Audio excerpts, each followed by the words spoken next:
Hi guys, welcome to manual education. आज बाबा जी का prediction होने वाला है सीईटी 2023 एग्ज़ाम्स को लेकर के। Just kidding.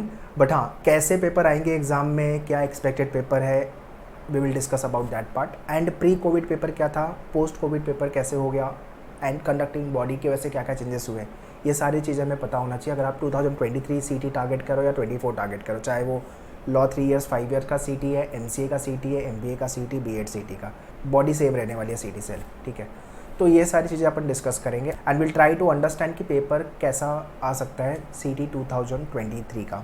ठीक है, so let's start the video and share this video to all your friend those who are targeting for any of the CET examination for the year 2023. So pre COVID, post COVID and conducting body, these are the three things which we need to understand. 2019 तक का सीटी में कोई problem नहीं था। 2020 में मार्च में Covid चालू हुआ था, राइट। सो मार्च 2020 में कोविड चालू हो गया था, मतलब कोई भी सीटी एग्ज़ाम नहीं हुआ था। 2020 वाला जो सीटी था वो काफ़ी लेट हुआ था, आई थिंक सितंबर अक्टूबर गया था। 21 वाला भी सेम था, और जो 22 वाला सीटी था वो अभी रिसेंटली सितंबर में हुआ। ठीक है, तो ये 3 साल का जो सीईटी का पेपर अगर आप उठाओगे तो आपको पेपर, इनफैक्ट 2020 तक कोई प्रॉब्लम नहीं था इतना ज़्यादा पेपर को लेकर के। ठीक है, बट 21 और 22 तो बहुत अलग ही था पेपर।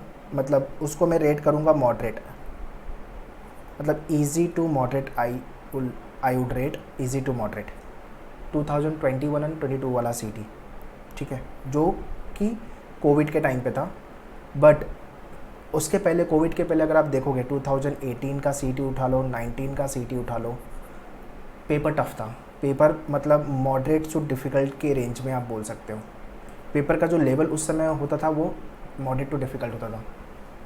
ठीक है, सो हर साल का पेपर आई हैव अपीयर 2017 से लेके 2016 मिस हुआ था मेरे से, 17 से लेके टिल 2022 तक का सारे CET paper I have appeared.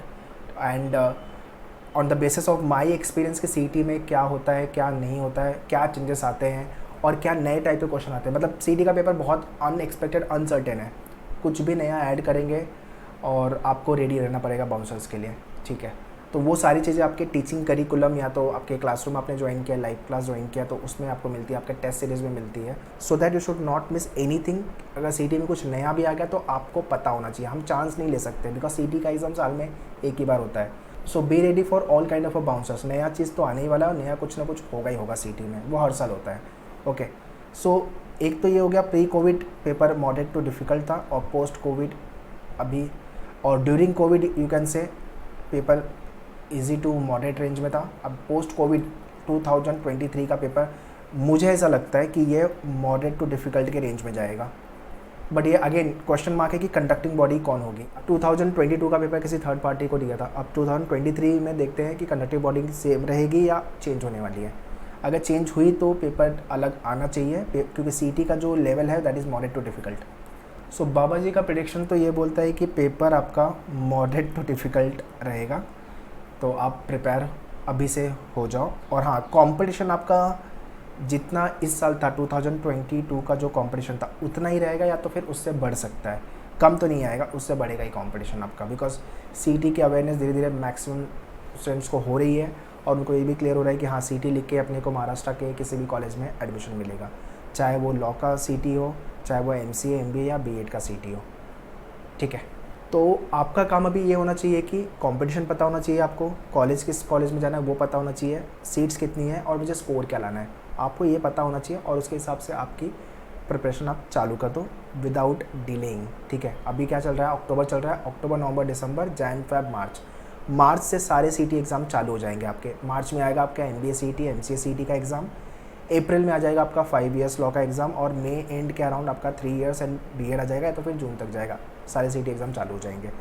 तो रफली 6-7 महीना बचा हुआ है आपके पास प्रिपरेशन को लेके। Start your preparation, don't delay your preparation.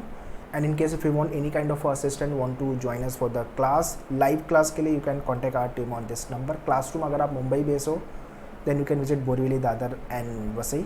Okay, 23 and 24 both the year batches we have launch, because maximum जो बोर्ड वाले स्टूडेंट हैं, 12th बोर्ड या तो ग्रेजुएशन बोर्ड, वो लास्ट ईयर में ज़्यादा फोकस अपने बोर्ड एग्जाम पे करते हैं, that is why they start 1 year prior, जाके 11th में वो या सेकेंड ईयर में दे स्टार्ट दिया प्रिपरेशन। सो आप भी वैसे ही कर सकते हो, सो दैट ज़्यादा प्रेशर भी नहीं आएगा, स्मूथली आपकी प्रिपरेशन होगी। And in case if you want to order the books, test series, sectional, full course program, तो ये सब तो अगर आपने क्लास ज्वाइन किया everything you will be getting complimentary. तो सबका लिंक मैंने डिस्क्रिप्शन में दिया हुआ है, kindly check the description, else directly you can contact our team on the given number. But हाँ, CET को इतना लाइटली मत लेना कि आराम से निकल जाएगा, लास्ट में 1-2 महीना पढ़ूंगा, किसी ने बता दिया, किसी दोस्त की बात सुन ली और उस हिसाब से आपने प्रिपरेशन चालू कर दिया, वो गलती नहीं करना, नहीं तो अगले साल CET आएगा, 1 साल वेट करना पड़ जाएगा अगर कुछ भी आपका स्कोर में ऊपर नीचे हुआ, अगर आप अच्छा कॉलेज टारगेट कर रहे हो तो वो ध्यान देना, ठीक है। चलो स्टार्ट करो आपकी preparation, all the very best, thank you.